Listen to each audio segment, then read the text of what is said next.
What's happening, you guys? Alright, today is 24th of August, Thursday morning. It is currently about 11 a.m. local time. We are back in the Kansas City area. You guys know I've been over here 2 or 3 times in the last few weeks, whatever. We're deadheading from Harrisonville, Missouri to Olathe, Kansas to pick up our reload. Olathe again, third time in I think 4 weeks that I've picked up on Olathe, something along that line, but this time around we're not going to be picking up at Tyson. We will be picking up at Lineage Logistics, which will actually be a Smithfield load, I believe. That will be one of those that we used to not do until Hirschbach came around, so kind of ties in hand with what I talked about my delivery video to Shafter, California, where I talked about some people leaving the company, and some of the people leaving are complaining about Hirschbach stealing JCT loads or whatever, but I don't know. I mean, I'm not going to get all into that. I don't work in the office, so I don't know what really goes on there. But I'll tell you, had it not been for Hirschbach, I wouldn't be doing this Smithfield load that I'm on right now. So, touche, I guess. It goes both ways to an extent. Alright. I ended up doing a 34-hour reset in Harrisonville. And I was out of hours. I think I had a little over 7 hours to work with all day yesterday. And I got 6 hours, something odd back in recaps last night, had I not done a 34 prior to that. I ended up getting a 34 completed around 11 o'clock last night, just prior to 11 o'clock last night. So, yeah, now I'm fresh 70 to work with, so I can run full speed to California with it. And maybe full speed back this direction as well, perhaps, and get another good mileage week if everything goes well. We'll have some more to talk about on that as we on the way out of here, though. After I'm already loaded and rolling, I'll tell you where it's going and other little detail there. All right. So normally when I go from Harrisonville to Olathe, I typically take Highway 2 and 68 across toward Ottawa, and then take US 169 up to Olathe from Highway 68. This time around, I decided I'm going to come up to I-49 straight up to I-435 west, and then get on 35 south. My onboard nav is suggesting that, and then I went on to Google just to see what it thought too, and I thought Google was going to tell me to take 2 and 68 to 169 like I normally would, but no, actually, it was actually suggested this way as well, so it's like, that's interesting. And it was only like 48 miles from the Loves in Harrisonville, and I kind of thought it would be a little bit longer trip, but I taken that the 435 route around. So it kind of caught me by surprise. Alright, so that said, that's where we're going to. It's on Erickson Road, or whatever the street's called. It's really close to the Tyson facility that I was just at in those other two pickup videos in the area. Alright, aside from that, how about this? I got something new to talk about here. This is not exactly trucking related, but it ties in. So yesterday, my buddy Daniel Finney, my good friend, fellow JCT driver who does local routes here out of the Kansas City area, he stopped by the Loves in Harrisonville to fill up a reefer unit, stopped by for a visit for a few. We hung out there for probably a good half hour-ish, whatever. And I got to telling him about how, actually, I don't even thought about talking about this because, you guys might have seen that Olathe pickup video where I ran into him at Tyson in Olathe. After I got to meet up with him, right before right when I'm done bobtailing over to the parking lot, I'm into the staging area so I could go check in. he said something about, yeah, Kyle said you did him a real solid or something like that on the CB, but I was expecting it to be a favor, and I wasn't. And I'm not familiar with so familiar with the term "do somebody a solid." Okay, maybe I've heard it before. I just never thought anything of it because I'm just not used to hearing it. I guess I've never used it myself. I don't really hear other people using it much, at least not where I come from. So it got me wondering, because when he said that at first, and plus it's on the radio, so it's not exactly clear as it is. I got to think, like, what the hell did he say? I didn't understand what. I wanted to say he said solid, but at the same time I was thinking, why didn't he just say favor? That doesn't make sense. Like, why would you say solid there? So, it was just a bit of a head scratcher, that's it. Yeah, based on my lack of exposure to that term. We are 2 miles away from our exit. I'm going to slide over because I am going to need over here soon. Yeah, we're 2 miles away from hitting I-35 southbound. I don't want to have a problem getting to there now. Usually around 2 miles is my trigger point when I decide to move to the right lane and stay in the right lane. No moving out of that lane for anything unless I have to. On-ramp traffic, nope. Sorry, I'm not moving over for you. Don't care. Too much risk. I won't make it. Well, you won't let me back over so I can get to my exit. So, all right. Anyway. Yeah, it just threw me off. I'm like, what the hell? Why would he say solid? And I didn't understand. Why not just say favor? Well, later on, I don't know, a couple weeks later, I'm having a conversation with my ex-wife about something. I can't remember. Sometimes when I'm talking to my son Bradley, I'll have a short conversation with my ex. And she said something in this conversation about same thing, yeah, somebody doing somebody else a solid, or somebody did her a solid, or whatever it was. I'm like, where the hell did that come from? Because, Daniel is, okay, he grew up in Southern Cal. In fact, one of our mutual friends likes to call us the Valley Boys because, I live in the Victor Valley. And Daniel grew up in basically in the San Gabriel Valley or San Fernando Valley, whichever. He's LA County area valleys. So anyway, though, but Daniel spent a lot of time living over here in Kansas, not too far out of this region here. It's only like a 20-mile drive from Olathe to where he lives.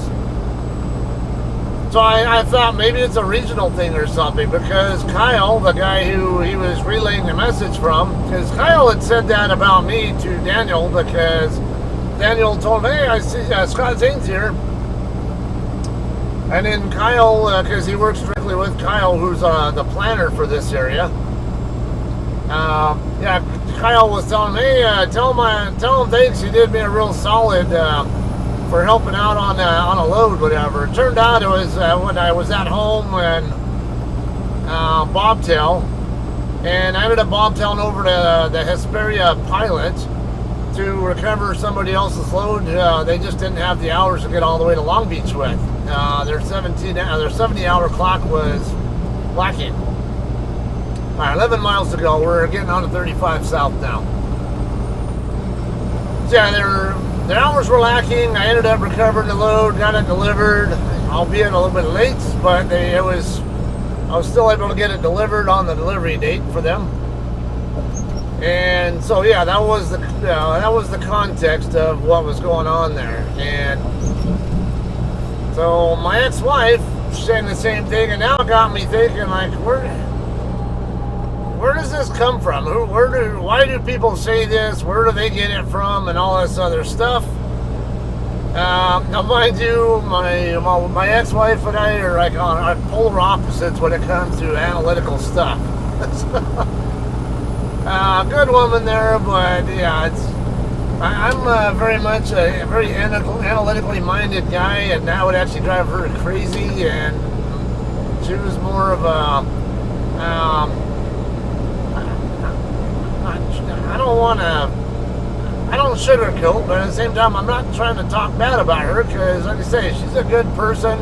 She just has different needs, and as far as you know, I guess personality and mentality, or maybe not personality per se, but definitely mentality. Now, anyway, without going into those great details there, it just got me wondering, where the hell does this come from? So I did some research into that, or at least what I could. So there seemed to be some different ideas on where exactly it came from. I think some of the more recent stuff was actually from some TV and movie pop culture kind of stuff. However, and I'm going to get to the details on that, it really seemed to get its start from back in the 1960s, but it's not extremely clear on how it's associated with the 1960s. There are a couple of different reasons that it got brought up back then, I guess, that they had been known to be used, or which one was the true etymology of it, I don't know. I don't think anybody truly knows, but alright, so one of these ideas was that it has something to do with drugs. Like hey, do me a solid, whatever. It means either take a solid drug that I'm offering you, or maybe even sell or transport or whatever, some illicit drugs for me or something, like solid drugs, whatever. That's one of the ideas, especially with prison culture, I believe. Wink, wink. Another one seemed to be involving quarters. Like if somebody asked you for a solid, that meant give them a quarter to help them out or something. Kind of like, think of it like a panhandler or a homeless person or a vagrant, whatever, asking for spare change so they can, fund their next alcohol or drug purchase, or maybe even food, whatever their legit or illegit reason is, whatever the case. So, that's one of the ideas from back in the 60s, I guess. And the idea of it for that also was, it's not just, as solid as in a solid coin, but the context of it was basically a solid is like a bigger favor than just any favor. So, I don't know, like, hey, can I borrow a cup of, like, some of your milk or something? Because I want to make something and I just don't want to go to the store to buy some of it myself. That's just a regular favor. But if you do somebody a solid that actually saves their ass or gets them out of a bind or something, that's a solid. That's the idea behind it. And I guess one of the more recent, one of the pop culture uses of it was on the TV show Seinfeld. I hardly ever watched that show, but there was an episode. I have watched it in the past, but not a lot. I just was never much of a sitcom guy. I was always working at night anyway, so it just was never my thing. But yeah, there's an episode, I guess, where Kramer, he double parks and then he comes up to the apartment or whatever, to Seinfeld, to Jerry's place, and asked Jerry if he could do him a real solid and basically watch his car for him while he was, I think, buying a cat or something along that line, whatever it was. To get it zoomed in for you. So we're getting pretty close. We are 2.5 miles away. So that's one of the uses of it in pop culture. Another one would be in the movie Wayne's World. I think it was Garth, Dana Carvey's character. Or maybe it was Wayne, I can't remember. One of those two. I guess there was a line in that movie where one of them mentioned this same line as well. And I've seen the movie a few times at least. In fact, I've even seen it once or twice within the last year. I don't quite clearly remember that line in there. I think I might have, but just kind of blew it off, like, okay, maybe a catchphrase thing or whatever, but I've never had friends who really use that term. I've never used it myself, so it just never stuck. Now, we had other catchphrases that were used from Wayne's World, but it sure as hell wasn't that one.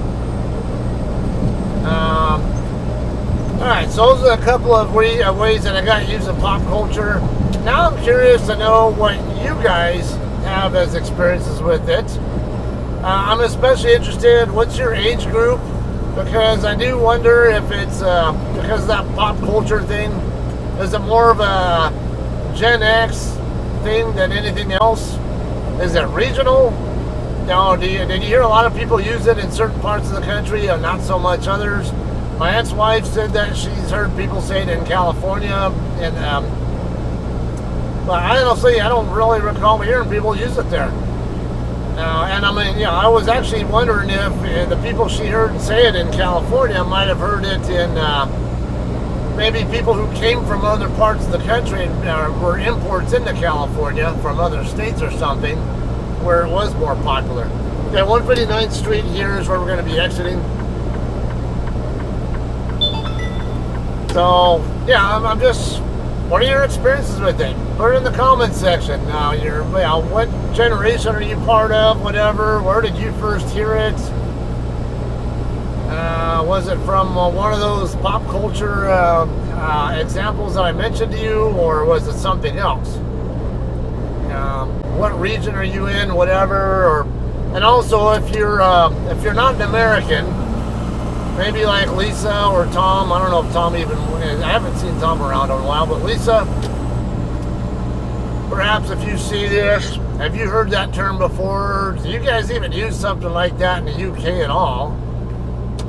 And also, for those of you guys who are English second language guys, whether you're in America or elsewhere, I know I got a number of people who watch the channel who are English language learners, or speak English as the second language. I'm interested in your input on that too. What are you familiar with that term?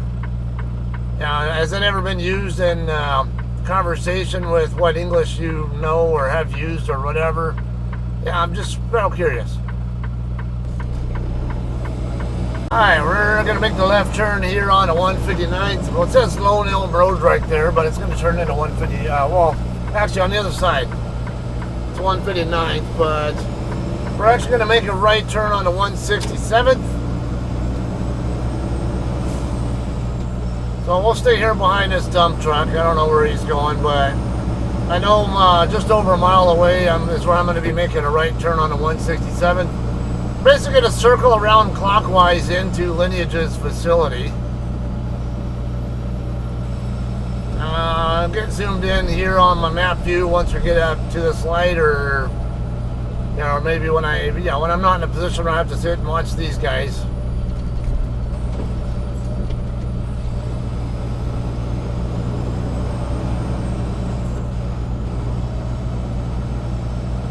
Alright, we'll get zoomed in for you there. You should be able to see the Lineage facility now on my satellite view there.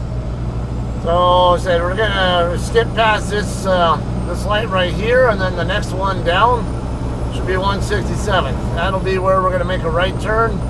Follow it down, it'll be another right turn that goes along the south end of Lineage's facility, and then another right turn to come into their lot.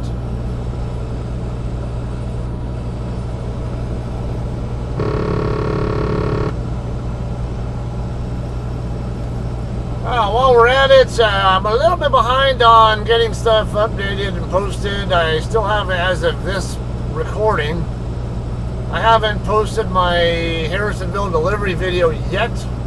It'll be on there for you to watch before you see this one, but as of me recording this, I've not even started to edit it yet.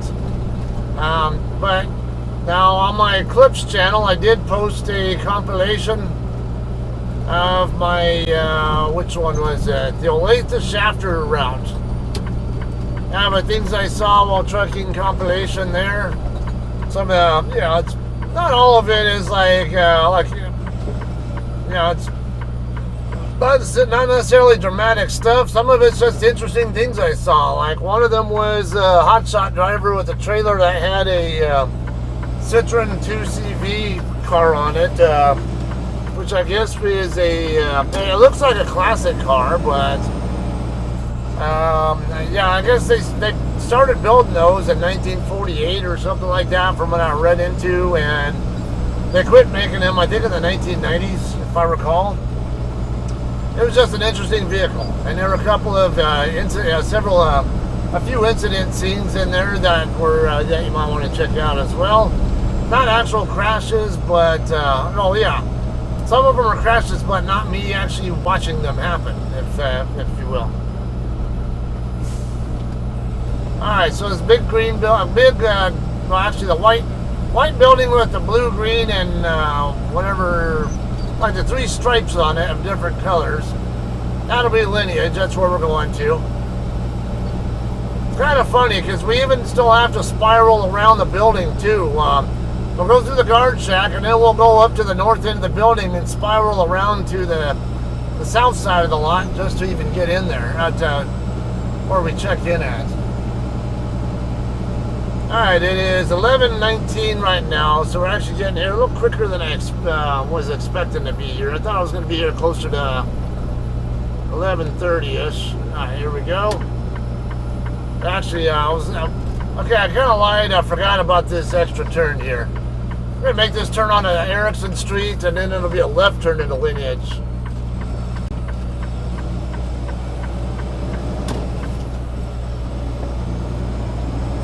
Alright, there's a Hirschbach coming out of there right now. See a handful of trucks parked here on Erickson. Which way's Hirschbach going? Look like they're, I can't tell. Oh yeah, they're coming this direction. I'll swing it extra wide so he has room. I don't know why I bother even waving at those guys. I don't have a problem with Hirschbach drivers. I don't know. If that's what's their, if that's their paradise, more power to them. And it's not my problem to worry about. You know, they're part of the same company, whatever. I'm not going to hate on them, but getting them to even look my way, let alone wave or flip me off or something, is it's another can of worms there. Got it, it's dropping a hook. Excellent.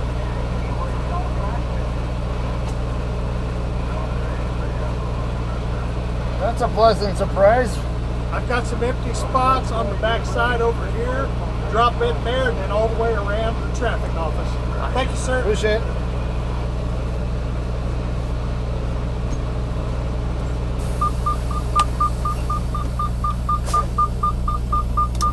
Alright guys, we were done checking in there. You got that word there from that guy. I remember him last time I came here. He's definitely a really nice guy. I like dealing with him. So we're going to just drop our empty over here in this section here on the north end. And then we'll bobtail back over to the south end to get checked in.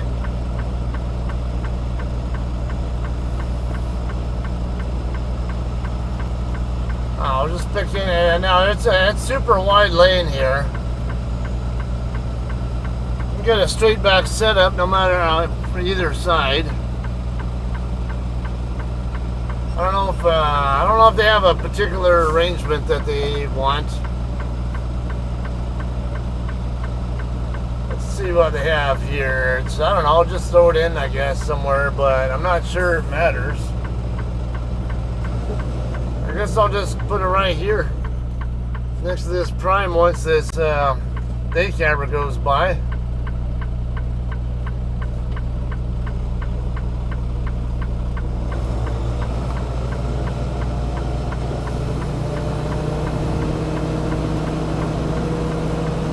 Oh shit, I forgot my Tandems were all the way back, so started my setup too early because I forgot my Tandems were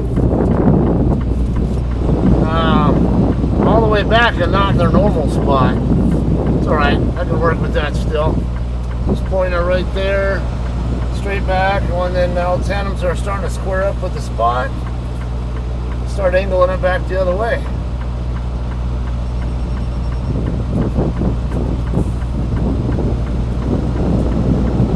Yeah, now my buddy Daniel, he comes here and basically handles the trailers here a lot. You know, he If there are any bad trailers here, he takes them over to shops, or he brings serviceable trailers over here and stuff. It basically keeps their level of usable trailers here where it needs to be, I guess. This is the best way I can describe what happens between here and the Tyson plant, actually. Alright, I'm going to go ahead and get disconnected and we'll head over there.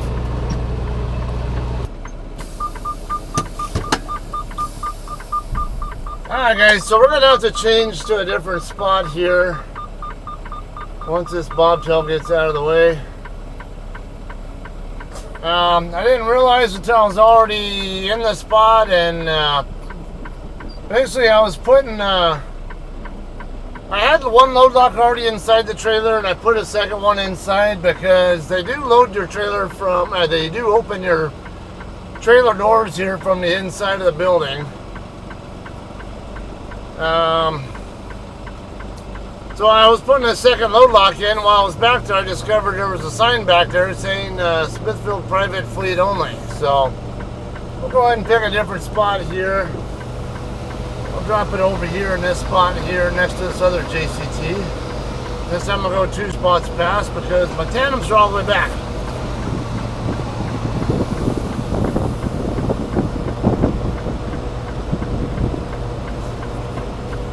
Kind of can't really see the trailer that I'm wanting to look for as my timer there, but looks like it's lining up almost perfectly.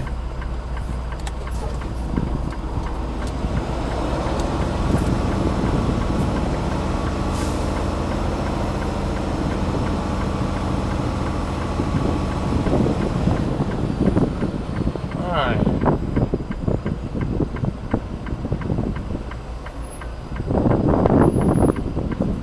I don't want to get yelled at for dropping a trailer somewhere I'm not supposed to drop it, so better safe than sorry.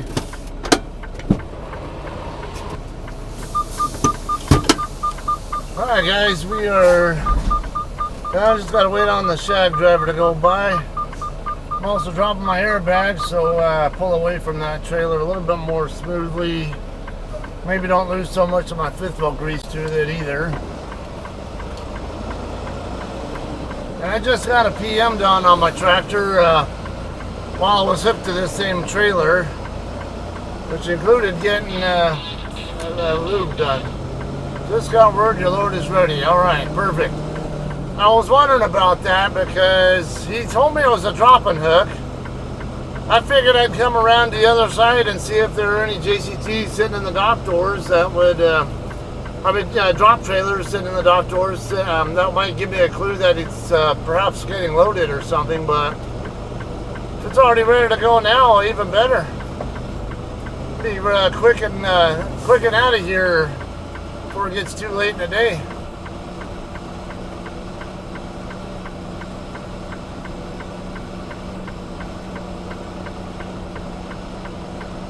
Alright, so let's see. These are all running, so that looks like it might be a JCT right there with a Hirschbach number on it. Yep. And it indeed is 31046. Any others? Let's find out. We'll keep an eye on the dock doors too, but for sure 31046 is one of ours and it's ready to go, or probably is. I don't see any other JCTs over here, so what do you want to bet that's going to be it?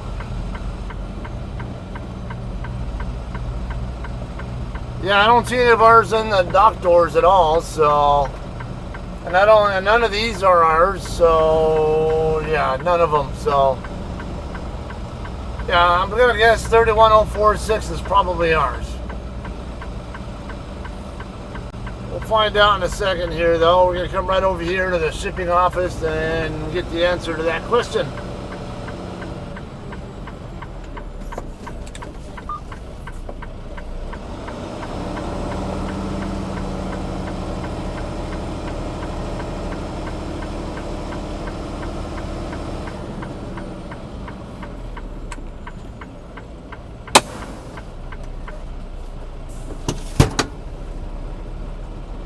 Alright, we'll get checked in here and find out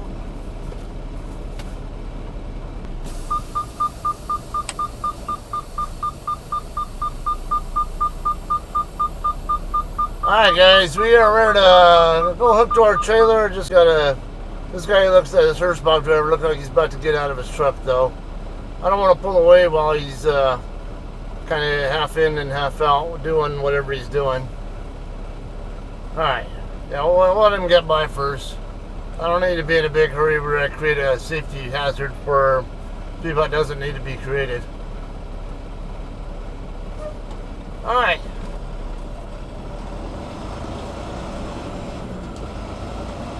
So it is indeed trailer 31046 that we're going to be hooking to. Same one that we drove past earlier and thought might be the one.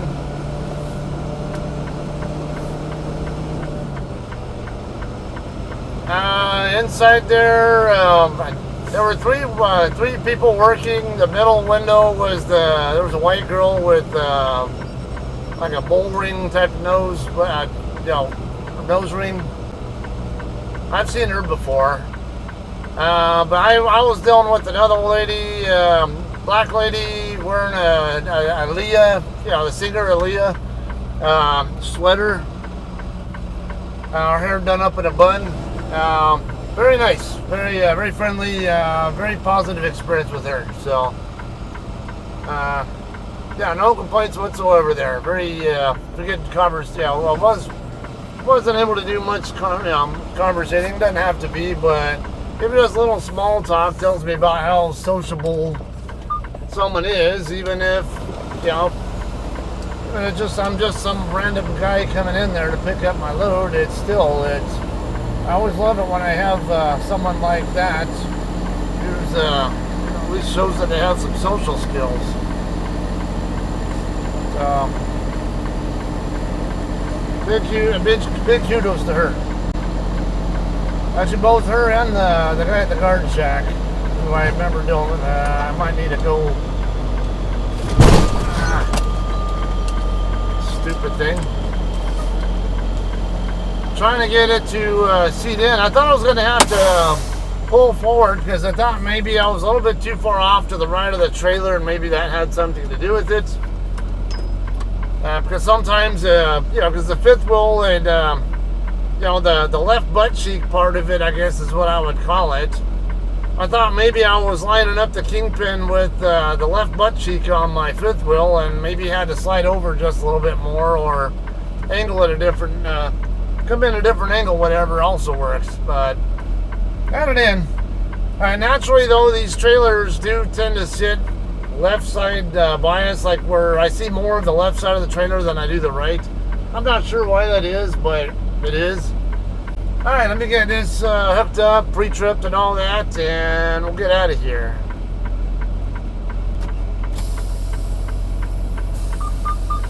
Alright guys, we are ready to head out of here. Alright, everything looks hunky-dory here. Got Tandems slid to the 40-foot mark. Because this is going to California. We'll talk about that after we get to checking out here. Where exactly in California it's going. 37,000 pound load. It is Smithfield, so it should be pork. I didn't bother to even look. Smithfield is usually always pork though. Doesn't necessarily mean it is, but it's a better chance it is.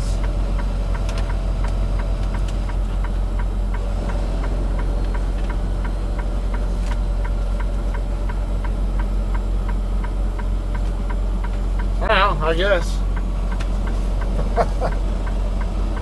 This has product IDs or product numbers on them or whatever on the pages that I looked at. So, but yeah, Smithfield is usually always a pork load, so I assume that's what it's going to be.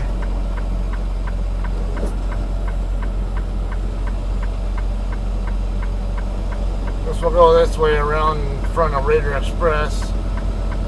Your window's open, dude. I know it's not much of a risk here, but if you have to, if someone is trying to yell and get your attention because you're going to hit them or something, you need to be able to hear them. You're not going to hear them if your windows are up like they are there. Believe me. You might think you can hear them, but nope. pretty good chance you're not going to hear them if someone's out there yelling at you.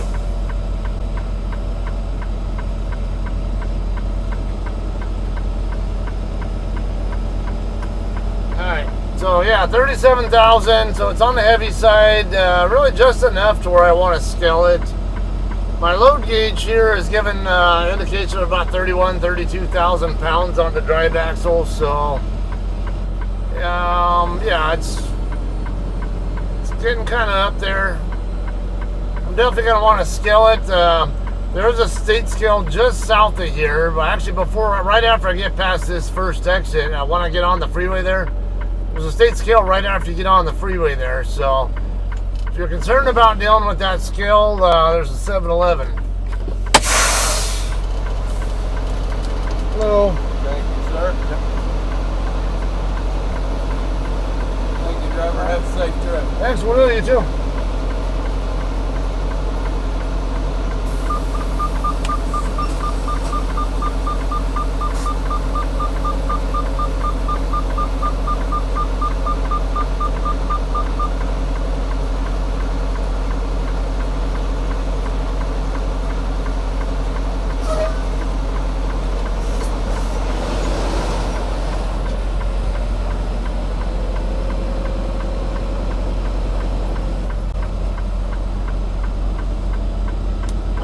Slide over here, get my departure call sent real quick. Then we'll get over to, I think, a Birch Travel Plaza.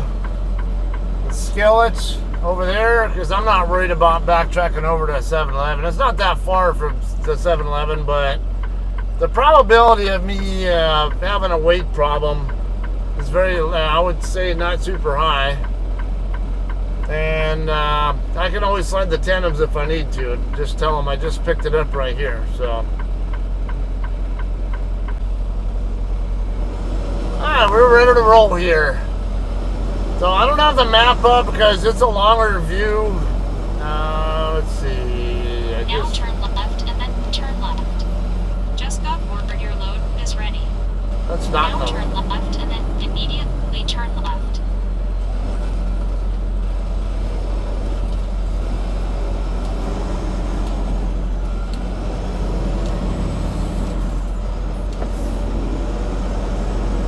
Okay.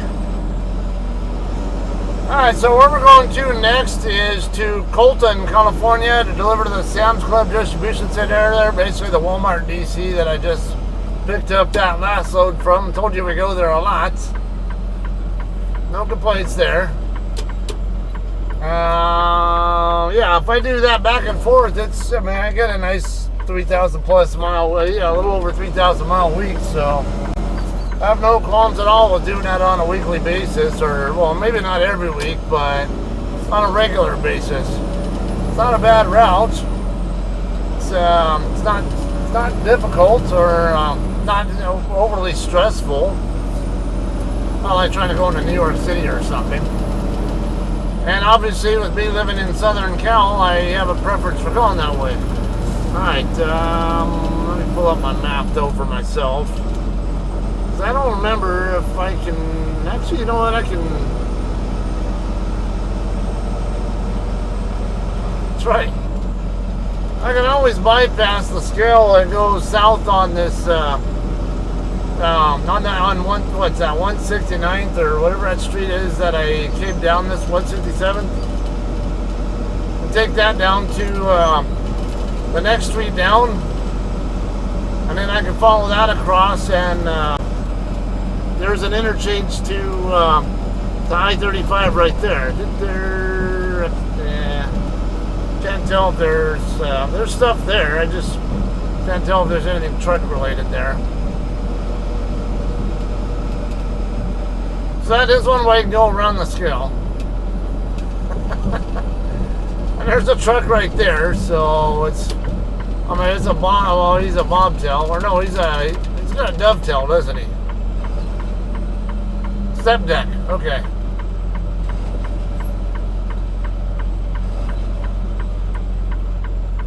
So yeah, we'll take this way down and work our way down to southbound 35.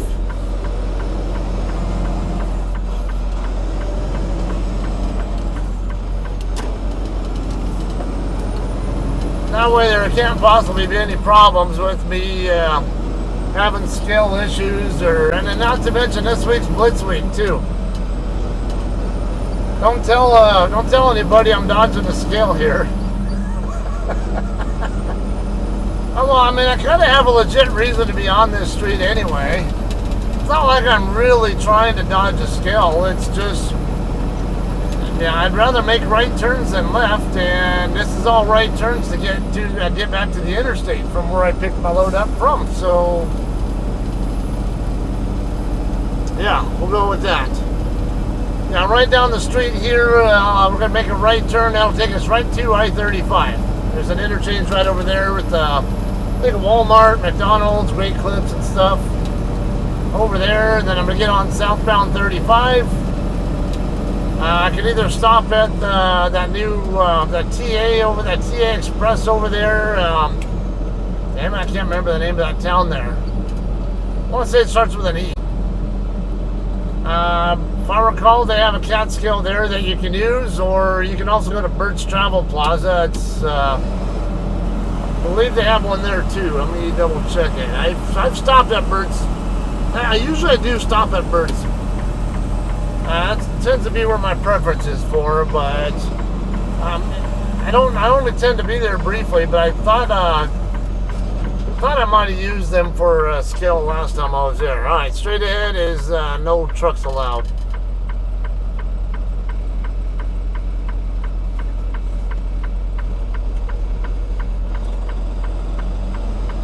All right, TA Express in Edgerton. That is the closest one.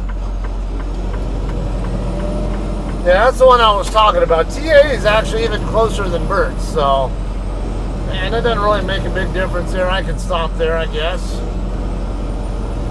That is at exit 205.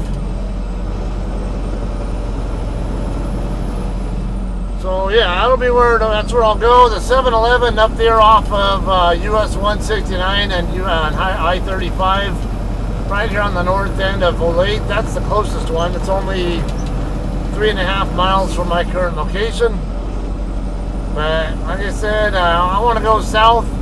Now my load is set up to originally to route across up to I-70 and take 70 all the way across to I-15. However, I don't want to go that way. It's great scenery, but a lot of terrain there that I don't need to deal with. And and actually, I am running. It's going to be ahead of schedule on it. It's not due in Colton until the 28th. I expect to have it there on the earlier part of the day on the 26th. So it only take about right around 2 full days to get there. Maybe actually even a little bit less than 2 full days. Today being the 24th at 10:20 local time in California, it means I can have it there by morning time on the 26th. So if I were a betting man, I'll probably end up getting swapped off of this load somewhere along the way, or when I get into the area there, I'll probably get asked if I want to drop it and grab a different load. Especially with the rapport that I have with our weekend California planner, Rich. Actually, Brian Ford. He's another one of our planners. He was planning Texas, but I heard a rumor he's doing California now. I just don't know if he's doing weekday or weekend though. So yeah, there's 2 guys I have good rapports with, and this is also part of why I say I don't want access to face-to-face access to planners and DMs to be restricted from drivers, because it's one of the things I do like about JCT is you can build a personal rapport with these people, and I think you can have a better level of respect, professional and personal level of respect for a person if you know them face to face and get to know them as a person, than if they're just some name and some name on the Qualcomm or now the Geotab, or on some voice on the phone that you don't know and you might never meet. So I think that would be a mistake if Hirschbach does in fact do that with JCT's terminal. I heard it's, I mean, I have a feeling that's going to happen, but I hope it doesn't. I'll just say maybe there's someone at Hirschbach's listening that's, they say I'm more willing to do people favors if I have a business, a good business rapport and or personal rapport with them, than if they're just some name and number or whatever and I don't really truly know. Kind of goes right, ties right hand in hand with what I talked about earlier in this video, where doing somebody a solid. All right, take note. All right, we got, we're not that big a company here, at least on the JCT side, and shouldn't be that big a deal here for us to be able to have face-to-face access with, with people. Like, prior to the takeover, I could go in there to the operations room and even go right into Danny Christner's office and talk to him, or anybody else in there. If it's that way, it was that kind of a family environment before. Hope it stays that way. I just don't know that it will. It's not going to be a deal breaker for me, but it would definitely makes the experience here more at home and more worth being around for. If it's that kind of environment. That's just my personal thought on it. Alright, that said, I'm going to go ahead and let you all go here. Right down the street here, right down the road, not very far at exit 205. We're at 210 right now, so only 5 miles away will be the TA in Edgerton. We'll scale it out there, and then we'll head out of the area. I'm going to take it down to, the same usual route. I can either take US 50 across from Emporia over to Newton, Kansas, and then continue over to Hutchinson, and then take Kansas Highway 61 down to Pratt, Kansas there. From there, and then, you still got your thermometer inside that vent door, and your vent doors, vent doors, I usually do that if I have an empty trailer and I'm deadheading and I want to get some of the smell that's inside the trailer out. But this guy here, I can see his thermometer sitting right there that he uses to check his rear door temp. I don't know, that's kind of, not sure if he meant to do that, or maybe he has because not much point of a thermometer there if it's if that door's open. It can't do its job properly if that's going on. All right, so like I said, I get on US 54 and Pratt via US 50 and K61, or I can just take I-35 straight down to Wichita, get on US 54 right there in Wichita, and just stay on 54 all the way until I get on to I-40 and Tucumcari. All right, that's what's going on here. All right, thanks for hanging out and watching. Let you know how things go when we get to the other end there. We'll see you guys in Colton. All right, thanks. We'll see you guys later.